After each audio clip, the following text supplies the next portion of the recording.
귀신을 보는 화담 처녀에게 죽은 도령이 매일 밤 찾아오는데 옛날 어느 산골 마을에 화담이라는 처녀가 살고 있었습니다.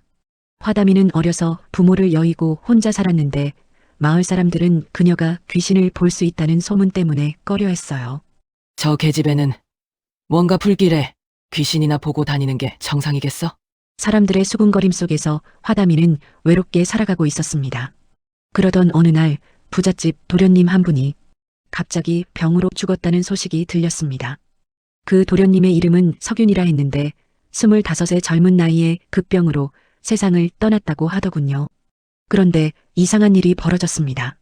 부잣집 도련님 석윤이가 죽은 그날 밤부터 화담이의 꿈에 한 사내가 나타나기 시작한 것입니다. 화담님 저를 도와주십시오. 화담님 저를 도와주십시오. 사내는 슬픈 얼굴로 화담이를 바라보며 애원했습니다.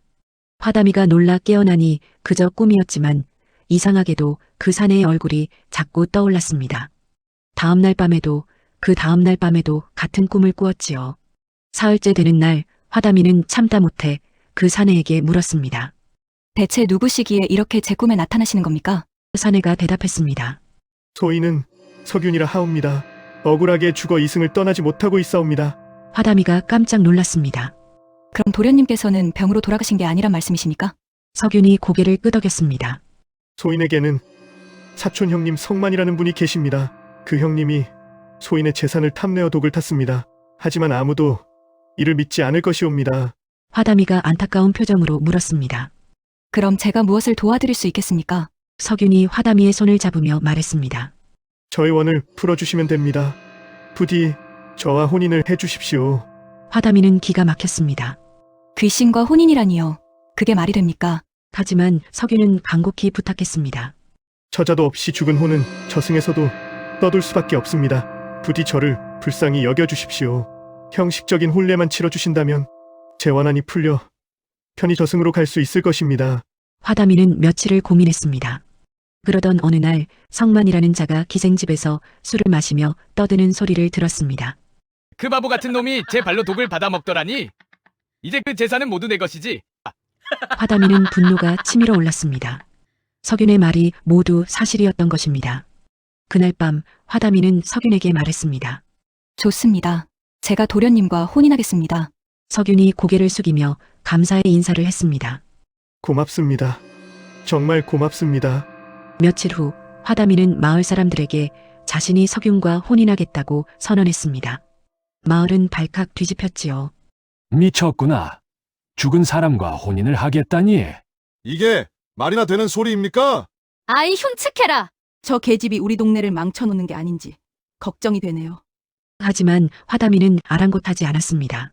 석윤의 집안에서도 처음엔 어처구니 없어 했지만 화담이가 워낙 고집을 부리자 결국 간소한 혼례를 치러주기로 했습니다. 혼례 날 화담이는 석윤의 위패 앞에서 절을 올렸습니다. 그 순간 신기한 일이 벌어졌습니다. 화담이의 눈에만 석윤의 모습이 보였는데 그가 환하게 웃고 있었던 것입니다. 고맙소. 정말 고맙소. 석윤이 말했습니다. 하지만 아직 재원이 다 풀린 것은 아닙니다. 성만을 벌받게 해주십시오.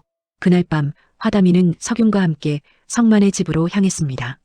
물론 다른 사람들 눈에는 죽은 성만의 모습은 보이지 않았어요. 성만의 방문 앞에 도착한 화담이는 석윤에게 물었습니다. 이제 어찌하면 되겠습니까? 석윤이 대답했습니다. 제가 성만의 꿈에 나타나 겁을 주겠습니다. 그러면 성만이 잠꼬대로 자신의 죄를 실토할 것입니다. 화담이는 성만의 방 밖에서 숨어 기다렸습니다. 잠시 후 성만이 자다가 벌떡 일어나 소리쳤습니다. 아, 석윤아. 내가 잘못했다. 용서해다오. 성만은 식은땀을 흘리며 중얼거렸습니다. 그래. 내가 내 술에 독을 탔다. 내 재산이 탐이 나서 그랬다. 하지만 아무도 모를 것이다. 석윤아, 석윤아. 하지만 성만은 자신의 방 밖에 누군가 있다는 것을 몰랐습니다. 화담이는 모든 것을 듣고 있었고 그뿐만이 아니었습니다. 성만의 하인 중 하나인 복동이도 그 소리를 듣고 있었던 것입니다. 복동이는 석윤이 살아있을 때 석윤에게서 은혜를 입은 적이 있었기에 늘 성만이 수상하다고 생각하고 있었지요. 다음 날 복동이는 관아에 고발했습니다. 저희 주인 성만이 석윤 도련님을 독살했사옵니다. 관아에서는 처음엔 믿지 않았지만 화담이도 나서서 증언을 하자 성만을 잡아들였습니다. 문초를 받던 성만은 결국 자신의 죄를 실토했고 의원이 석윤의 시신을 다시 검사한 결과 독의 흔적이 발견되었습니다. 성만은 극형에 처해졌고 석윤의 원한은 마침내 풀렸습니다. 그날 밤 석윤이 화담이의 꿈에 나타났습니다. 고맙습니다. 부인, 이제 저는 편히 저승으로 갈 수 있게 되었습니다. 화담이는 눈물을 흘리며 물었습니다. 정말 가시는 겁니까? 석윤이 고개를 끄덕였습니다. 하지만 부인께 선물을 하나 남기고 가겠습니다. 다음 날 아침 화담이가 눈을 뜨니 방 안에 큰 괴짝 하나가 놓여 있었습니다. 괴짝을 열어보니 그 안에는 금과 은이 가득 들어 있었지요. 그리고 쪽지 하나가 있었습니다. 이것은 성만이 숨겨둔 재물입니다. 부인께서 쓰십시오. 그리고 부디 좋은 사람 만나 행복하게 사십시오. 석윤 올림. 화담이는 그 돈으로 마을의 의원을 열었습니다. 가난한 사람들은 공짜로 치료해 주었고 고아들을 거두어 키우기도 했지요. 마을 사람들은 처음에 화담이를 이상하게 여겼지만 점차 그녀의 선행에 감동하여 존경하게 되었습니다. 3년 후 화담이는 마을에 새로 부임한 훈장 선생과 인연이 닿아 재혼을 했습니다. 그 훈장은 화담이의 과거를 알고도 개의치 않았고 오히려 석윤을 기리는 제사를 함께 지내주었다고 합니다. 화담이는 훈장과의 사이에서 두 아이를 낳았고 행복하게 살았다고 전해집니다. 간혹 마을 사람들이 화담이에게 물었습니다. 귀신 신랑과의 혼인은 어떠했습니까? 그럴 때마다 화담이는 웃으며 대답했다고 합니다. 비록 짧은 인연이었지만 제 인생에서 가장 의미 있는 혼인이었습니다. 그분 덕분에 저는 세상을 다르게 볼 수 있게 되었으니까요.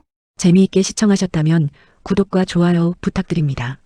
항상 저희 채널을 찾아주셔 고맙습니다.